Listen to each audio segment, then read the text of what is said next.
नमस्कार दोस्तों, जय जोहार। मैं कौशल तिवारी और बिहनिया संध्या में आपका स्वागत है। 52 किलो सोना और 10 करोड़ से अधिक केस बरामद होने के भोपाल कांड में किंग कांस्टेबल सौरभ शर्मा के खिलाफ एक तरफ शिकंजा कसने की बात की जा रही है, तो उसके एक रिश्तेदार रोहित तिवारी जो बिल्डर्स भी हैं, उनके यहां ईडी की छापेमारी हो गई है। जबलपुर चर्चित हो चुका है भोपाल के बाद। लेकिन इस पूरे खेल को क्या प्रदेश सरकार दबाने की कोशिश कर रही है? क्या प्रदेश सरकार के मंत्रियों के नाम सामने आने के बाद इस मामले की लीपापोती हो रही है? सौरभ शर्मा की अभी तक गिरफ्तारी नहीं हुई है, तो छत्तीसगढ़ के बड़े नामचीन महेंद्र गोयनका को लेकर भी कई तरह के सवाल उठ रहे हैं।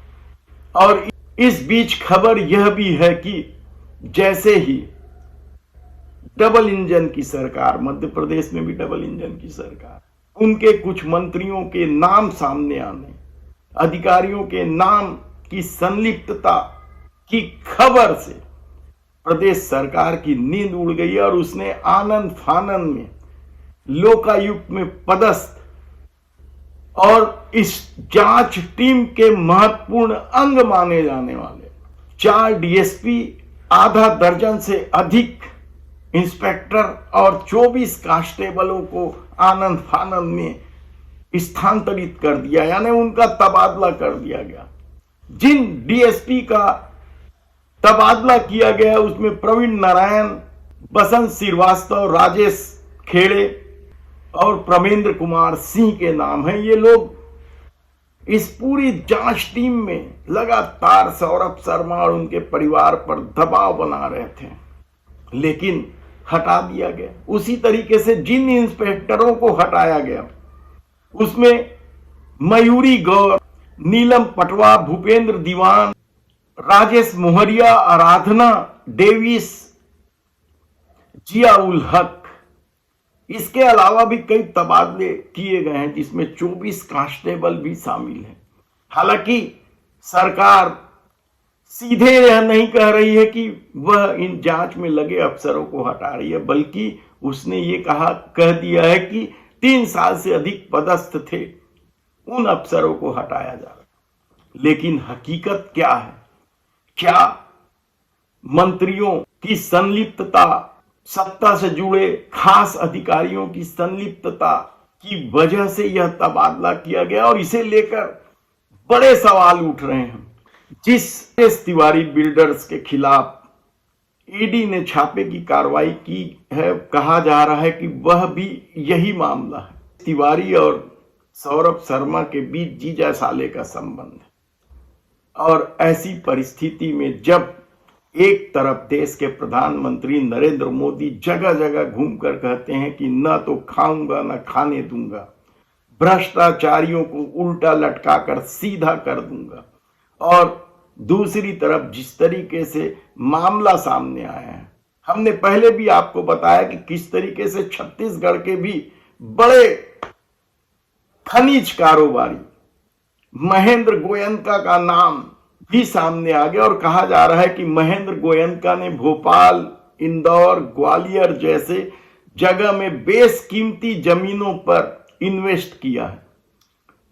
हालांकि अभी तक उनकी गिरफ्तारी नहीं हुई है। उनके खिलाफ एक कंपनी में गोलमाल को लेकर भी एक अलग मामला है। लेकिन दूसरी तरफ क्या सौरभ शर्मा को बचाने के लिए सरकार अब पूरी ताकत लगा दी है? सौरभ शर्मा है कहां? परिवार वालों का कहना है कि वे देश में ही हैं, लेकिन अपुष्ट सूत्र यह भी बताते हैं कि वह दुबई भाग गया और शीघ्र ही अपने परिवार को ले जाने वाला है। और इस दौर में कोई अचरज की बात नहीं है कि सौरभ शर्मा सपरिवार दुबई शिफ्ट हो जाए, क्योंकि इस दौर में जिस तरीके से मोदी सरकार की रीति नीति रही है, कितने ही उद्योगपति बैंकों का पैसा खाकर या घपले घोटाले कर विदेश भाग चुके हैं और उन्हें लाने का बड़ा बड़ा दावा तो किया जाता है, लेकिन इन 10 सालों में, बल्कि 11 साल कह लीजिए, किसी को भी मोदी सरकार नहीं लाई। यहां तक कि छत्तीसगढ़ में महादेव ऐप के चर्चित नाम थे सौरभ चंद्राकर, उसकी गिरफ्तारी की खबर भी उड़ा दी गई दुबई में और कहा गया कि बहुत जल्दी प्रत्यार्पण कर दिया जाएगा, लेकिन वह तो खुलेआम घूम रहे हैं। और जो प्रदीप मिश्रा इन दिनों राजधानी में प्रवचन कर रहे हैं, जब वे दुबई गए थे तो उनके स्वागत में फूल माला चढ़ा रहे थे। तब ऐसी परिस्थिति में भ्रष्टाचारियों को उल्टा लटका कर सीधा कर देने का दावा करने वाली डबल इंजन की सरकार क्या अब अपने मंत्रियों के नाम सामने आते ही पाला बदल रही है और सौरभ शर्मा को बचाने की कोशिश कर रही है? देखना होगा।